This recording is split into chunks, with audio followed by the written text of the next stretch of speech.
Chevalier, elle s'appelait Sarah, par Tatiana Desrousseaux. Paris, juillet 1942. La fillette fut la première à entendre les coups poussés contre la porte. Sa chambre était la plus proche de l'entrée de l'appartement.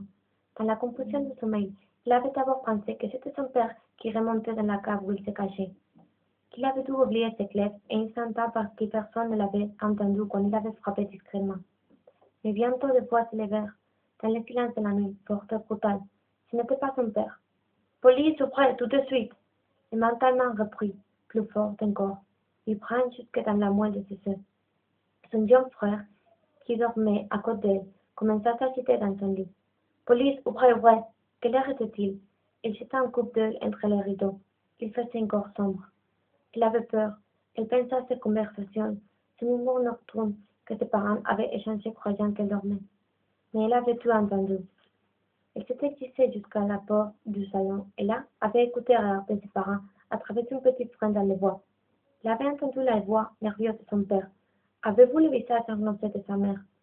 Ils discutaient dans leur langue natale, que la fillette comprenait, même si elle ne le parlait pas très bien. Son père avait dit tout bas que les temps à venir seront difficiles, qu'il faudrait être courageux et très prudent. Il avait prononcé des mots étranges et inconnus, cambre, relâche, rage, arrestation, et elle se demandait ce que tout cela pouvait bien signifier. Son père, toujours très bas, avait ajouté que seuls les hommes étaient en danger, que les femmes et les enfants n'avaient rien à attendre, qu'il irait donc chaque soir se cacher. Le lendemain matin, il avait expliqué à sa fille qu'il était plus sûr qu'il dormait à la cave pendant un moment, jusqu'à ce que les choses rentrent dans l'ordre. Quelle chose, pensait-elle, rentrent dans l'ordre? Qu'est-ce que ça se voulait dire au juste? Et quand cela arriverait-il? Elle brûla de lui demander ce que signifiaient les mots étranges qu'il avait entendus, camp et rage.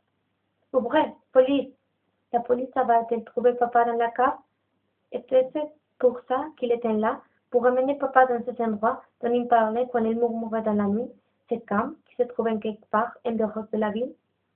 La petite s'attarda de l'eau près de la chambre de sa mère, à l'autre bout du couloir. Quand elle sentit la main de sa fille se poser sur son épaule, celle-ci se réveilla dans l'instant. C'est la police, maman, murmura la fillette. Ils donnent de grands coups contre la porte. La mère glissa sa chambre, déçoit le drap et arracha les sabots qui lui prenaient devant les yeux. La fillette trouva qu'elle avait l'air fatiguée et vieille, bien plus vieille que ses 30 ans. Est-ce qu'ils sont venus pour prendre papa? Implorait-elle, et s'agrippant en bras de sa mère. Est-ce qu'ils sont là pour lui? La mère ne répondit pas. À nouveau, les voix puissantes leur parlement depuis le palier. La mère replia rapidement en gros de chambre, puis elle prit sa fille pour la main et se dirigea vers la porte. Sa main était chaude et moi, comme celle d'un enfant, pensa la fillette. Oui, lui dit mûrement la mère derrière le loquet. Une voix d'homme cria son nom. Oui, monsieur, suivez-moi, répondit-elle. Son accent s'était soudain revenu plus fort et presque dur. Ouvrez immédiatement, police! La mère porta la main à sa joue. La fille remarqua combien elle était belle. Elle semblait vidée, glacée, incapable de bouger. La fille n'avait jamais vu autant de peur sur le visage de sa mère.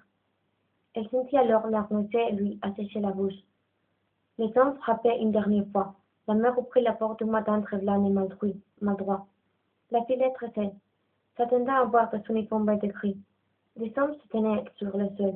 Un policier avec sa cape bleu marine qui lui tombait sur les genoux et son grand képi, une homme vêtu d'un imperméable beige qui tenait une liste à la main. Ça lui répéta le nom de son père, puis celui de son mère. Il parlait en français parfait. S'ils sont français et pas allemands, nous ne sommes pas en danger. Les Français ne nous feront pas de mal. Sa mère attira sa fille contre elle. Les petites sentaient l'événement de son cœur à travers la robe de chambre.